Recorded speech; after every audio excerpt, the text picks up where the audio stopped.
different about planning centrally the money supply as compared to planning farming. Farming only feeds us, but the money sustains every single transaction. It is a participant in everything that we do. It is the unit of account that we have to measure every transaction. All our services and all our goods are measures in terms of the unit of account. And if we believe that we can plan centrally and determine that unit of account without the market participating, I think we get what we have now, very chaotic conditions, which are bound to get more chaotic after a period of time.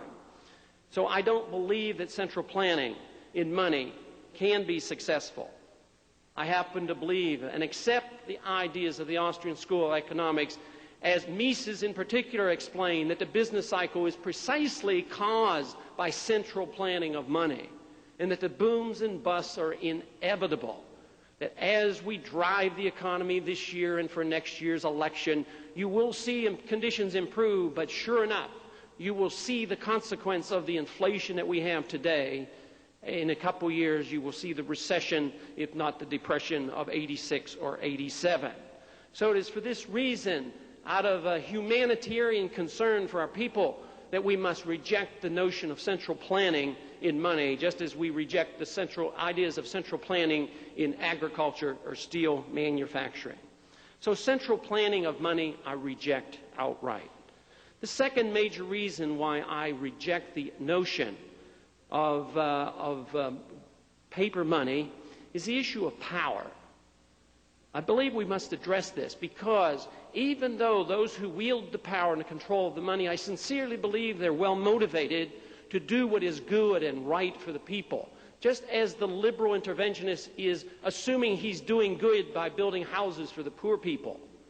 But they never take into account that they tear down more houses than they build up, and that so much of the HUD money goes to building country club communities. So I would say the same thing happens because the power is abused and misdirected. But it's an ominous power. There is no other power greater than the power over money, the power to create and contract the money supply, the power to control the purchasing power of your money.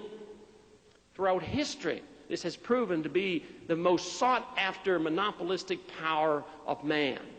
And it has become more sophisticated over the decades and over the centuries, more sophisticated now and more international in scope than ever before. So I see the issue of power and the control over money as being something that we cannot ignore, we must address.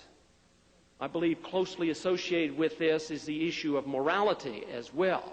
By what moral right do we have to create purchasing power out of thin air? Whether it's done by the creation of credit or Federal Reserve notes, or whether it's the creation of SDRs in an international scope, by what right do they do this? Is it any more moral to dilute the value of your purchasing power of the money you hold in your wallet than it is for the farmer to dilute the milk supply with water? I would say there's an issue of morality here just as strong as the issue of power.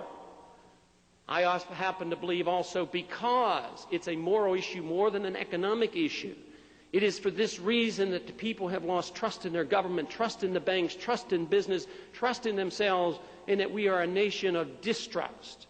And it's for this reason I believe that until we restore trust in government, trust in the system, and trust in the money, there will be no resolution of this problem. It is the issue of trust in people and trust in money that must come before you can start talking about nickeling and diming it, trying to get back to a balanced budget, because that certainly hasn't worked. So I think it's important to address the issue of central planning, the issue of power, and third, I think that we must address in general terms the issue of the origin of money. I know that's been talked about, and we recognize, those of us who believe in commodity money, clearly understand that money, paper money and credit creation didn't come out of the marketplace. That came out of the heads and the fantasies of the intellectuals and the government officials of those who want paper to be money, but never out of the marketplace.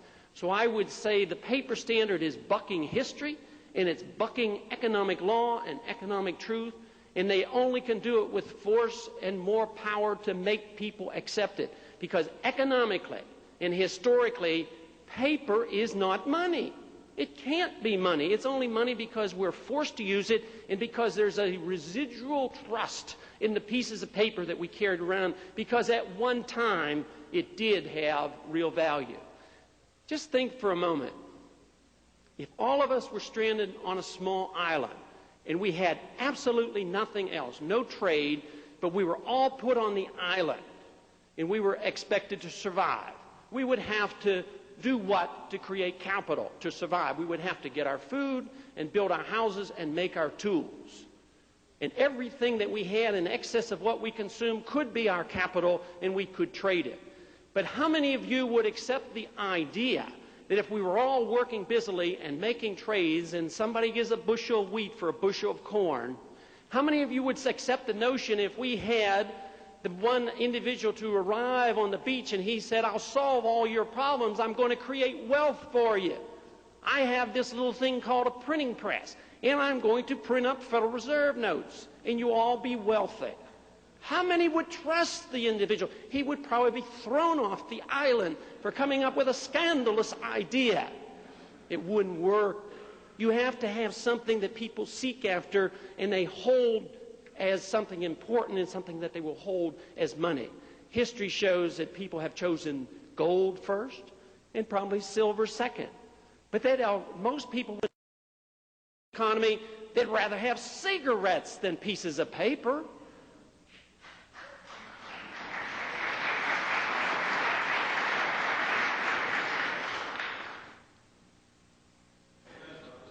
So we have three major issues: central planning, the issue of power, and the issue of the origin of money, where I do not believe on the long run, if you live in a free society, you can buck the tide, the trend, the issues of economic law, and the issue of common sense.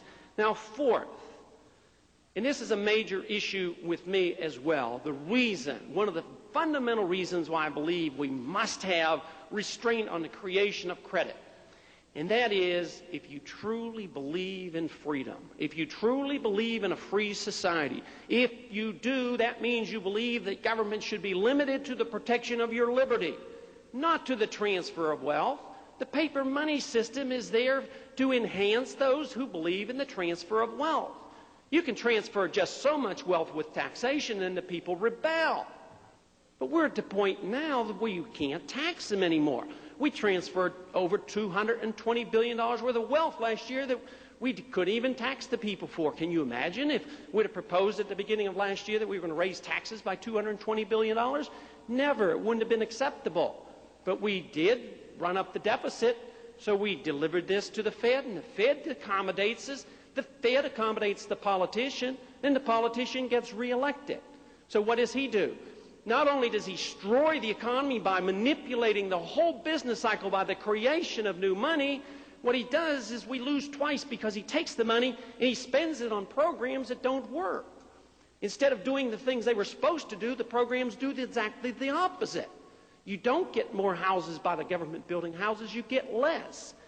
And I also have come to the conclusion that in the last few years that you don't even get more defense when you spend more money in the military budget. You get less defense for that. So I would say that so often when you can get the money so cheaply by just sending a little Federal Reserve or sending over a Treasury bill and get whatever you need, that I would say this enhances and it gives the ability of the politician and government to be all-powerful. And that to me is our great threat, because the programs are a threat to our freedom.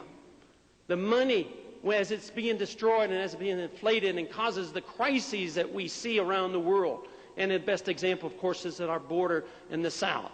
Those crises threaten the political freedoms. I believe that if we could have a free society and sound money and gave up all our material assets, I believe that if we had our freedoms, we could survive without any difficulty whatsoever. But the problem today is what we're doing is we're destroying the money and at the same time destroying our freedoms. It was not by accident that the currency had to change over a period of time. The government size grew. So from 1913 to 1971,